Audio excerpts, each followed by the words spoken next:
రాసింది చూడండి. అది 2 years అబో కనుక వాళ్ళ ఒక నిమిషం క్లారిటీ తీసుకుందామండి. క్లారిటీ వాటి గురించి అడగాలి. నేను I'll come back to you. మీ పాయింట్ నేను నోట్ చేసుకున్నాను. Will consider it. Yes Nagarjuna garu, good morning. Good morning madam. So ఒకటి కేవలం అది బీజేపీ వల్లనే, ఇందాక మీరు విన్నారు శ్రీనివాస్ గారి మాటలు, బీజేపీ వల్లనే మీనాక్షి నటరాజన్ నామినేషన్ రిజెక్ట్ అవ్వాల్సి వచ్చింది అని చెప్పేసి అంటున్నారు. అండ్ ఇంకొకటి ఫస్ట్ ఎవరు కాంగ్రెస్ లో ఉన్న నేత ఎవరు లీక్ చేస్తారని చెప్పేసి కూడా బీజేపీ నుంచి కామెంట్స్ వస్తున్నాయి. కాబట్టి ఏంటి అసలు ఎవరు దీనికి సంబంధించి అడ్డుకట్టేశారా? ఒకటేమో మాకున్న ఇన్ఫర్మేషన్ ప్రకారం బీజేపీ అభ్యర్థి కాస్త దీని గురించి టాపిక్ రేజ్ చేయడం వల్ల రిజెక్ట్ అయ్యింది అనేది మెయిన్ టాపిక్, అవునా కాదా? ముందుగా మేడం, మీనాక్షి నటరాజన్ గారు చాలా మంచి వ్యక్తే, మేము దానికి ఒప్పుకుంటాం. ఆమె యొక్క నామినేషన్ రిజెక్ట్ కావడం చాలా బాధాకరం. అలాంటి మహిళ డెఫినెట్గా రాజ్యసభలో ఉండాలి. కాబట్టి ఒక మాట చెప్పాలంటే right person in wrong party అనొచ్చు మేడం.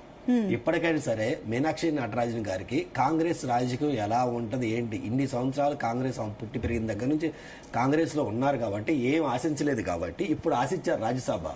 సో రాజ్యసభకు ఆశించే టైంలో తీరా ఆమె యొక్క నామినేషన్ ఇంత దారుణంగా రిజెక్ట్ అయ్యే విధంగా ఎవరు చేశారు, ఎందుకు చేశారు అని ఆమె తెలుసుకుంటే బాగుంటుంది. ఇప్పటికైనా సరే కాంగ్రెస్ యొక్క రాజకీయం ఎలా ఉంటుందో ఏందని ఆమెకు అర్థమైందో లేదో తెలుసుకోవాలి మేడం. ఎందుకంటే బీజేపీ అభ్యర్థి అభ్యంతరం వ్యక్తం చేయలేదా మేడం? అప్పుడు బీజేపీ అభ్యర్థి అభ్యంతరం వ్యక్తం చేశాడు లేదా పోటీ చేశాడు ఏదైనా తర్వాత మా సంగతి మేడం. అంటే మీరు ఇందాక పాయింట్ అన్నారు కదా, రైట్ పర్సన్ రాంగ్ పార్టీలో ఉన్నారని, అంటే బీజేపీలో ఉండాలని ఎక్స్పెక్ట్ చేస్తున్నారా మీనాక్షి నటరాజన్?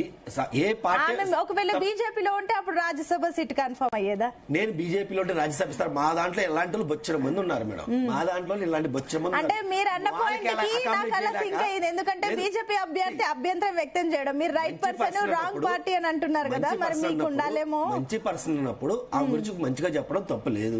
మంచి పర్సన్ అయినప్పుడు ఆ గురించి మంచిగా చెప్పడం ఎందుకు క్యాన్సిల్ అవ్వాల్సి వచ్చిందంటే ఎందుకంటే మీకు తెలుసు కేసులు ఉన్నప్పుడు అక్కడ తీసుకునే ఎలక్షన్ అధికారి రిజెక్ట్ చేయకుండా తీసుకొని జైల్లో పెట్టుకుని వేస్తుంది. మేడం మీరు ఇచ్చారు, మీరు ఏది డిక్లేర్ చేసినా గానీ అది తీసుకొని మేము యాక్సెప్ట్ చేస్తాం అనే విధంగా ఉండదు కదా. ఎవరైతే అక్కడ ఆఫీసర్ ఎలక్షన్ తరఫున ఎవరైతే ఆఫీసర్ కూర్చున్నాడో ఈ డీటెయిల్స్ ఇచ్చారో అతను తరువుగా చెక్ చేసుకుంటారో, అతనికి ఏమైనా రిమార్క్ అనిపించినా కానీ అపోజిషన్ లో కానీ ఇంకొకరు కానీ ఏమైనా టిప్ ఇచ్చినా సార్ పలానా కేసు ఉంది లేదంటే ఆస్తులకు సరిగ్గా వివరించలేదు ఇంకొకటి ఇష్యూస్ ఉన్నాయని చెప్తే డెఫినెట్ గా రిజెక్ట్ చేస్తారు. అదే విధంగా ఎంత మంచి వ్యక్తి అయినా సరే 2 years పైగా శిక్ష అర్హులకు సంబంధించి ఉంటే గనక అలాంటివి మెన్షన్ చేస్తారని 2 years పైన 3 years పైన శిక్ష పడితే గానీ తెలిసిద్ది. బట్ ఎన్ని ఇయర్స్ ఉన్నా ఏది ఉన్నా కానీ అనలిస్ట్ గారు చెప్పాలి, లాయర్ గారు చెప్పాలి. సరే మీకున్న నాలెడ్జ్ ప్రకారం ఏంటి ఆ కేసు ఏంటి? ఇంతకీ మీనాక్షి నటరాజన్ కేసు ఏంటి, ఎందుకు రిజెక్ట్? ఏదైతే తెలంగాణలో ఒక డిసిసి మీద ఎవరైతే ఇష్యూ ఒక లేడీ ఇష్యూ లగేజ్ చేసిందో ఆ టైంలో మీనాక్షి నటరాజన్ గారు కూడా ఇన్ఛార్జ్ గా ఉన్నారు కాబట్టి ఆమెను కూడా ఇంక్లూడ్ చేస్తా ఏదైతే థర్డ్ పార్టీ పిటిషన్ వేశారు కాబట్టి దాని మీద ఆ కేసు వచ్చింది. ఆ కేసు ఎవరైతే చెప్పారంటే తెలంగాణలో ఉన్న కాంగ్రెస్ వాదులే అక్కడికి చెప్పడం ద్వారా వాళ్ళ నుంచి ఇన్ఫర్మేషన్ వచ్చింది. కొంతమంది ఇంక్లూడింగ్ రేవంత్ రెడ్డి గారే ఇలాంటివి చెప్పారని చెప్పి కొంతమంది అంటున్నారు. అసలు ఎవరు చెప్పారు ఏం చెప్పి వాళ్ళ తరఫున ముందు వాళ్ళు వెనక్కి వెళ్ళి ఏం జరిగింది ఏం చెక్ చేసుకోవాల్సింది పోయి మా మీద పడితే వస్తుంది మేడం. ఇప్పటికీ నరేంద్ర మోడీ గారు 12 సంవత్సరాలు కంప్లీట్ చేసుకున్నాం, ఉత్సవాలు మేము చేసుకోబోతున్నాం. అసలు బీజేపీ ఏం చేసింది ఈ 12 సంవత్సరాలు ఏం జరిగింది అలాంటి ఉత్సవాలు మేము చేసుకుని లాంగెస్ట్ సర్వింగ్ పీఎం గా మేము అలాంటి వాటిలో ఇన్వాల్వ్ అయ్యి మా పని మేము చేసుకోబోతుంటే ఈ యొక్క మీనాక్షి నటరాజన్ అసలు ఒక రాజ్యసభ వల్ల మాకేం వస్తుంది, మాకేం పోతుంది? మా పీఎం సిట్టింగ్ ఓడదో, మా పీఎం సిట్టింగ్ ఒకసారి గెలిచేదే ఉండదు. సో వాళ్ళు ఎవరైతే లీగల్ టీం ఉందో వాళ్ళ లీగల్ టీం ప్రాపర్ వర్క్ చేసుకోకుండా ప్రాపర్ గా సెట్ చేసుకోకుండా వాళ్ళు వెళ్ళి నామినేషన్ చేస్తే అసలు ముందు కాంగ్రెస్ తప్పనాలి. చివరి మూమెంట్ దాకా మీరు ఎందుకు ఇవ్వాల నామినేషన్ పేపర్, ఎందుకు ఇవ్వాలా, ఎందుకు అంత గ్యాప్ తీసుకుని ఎందుకు వచ్చారు? మీకు ఎప్పుడు నామినేషన్ లేదు, డేట్స్ ముందే తెలుసు, ఎలక్షన్ కమిషన్ డేట్స్ ముందే ఇచ్చింది.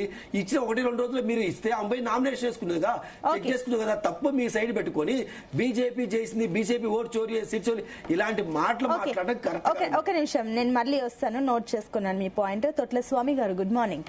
గుడ్ మార్నింగ్ స్వామి గారు.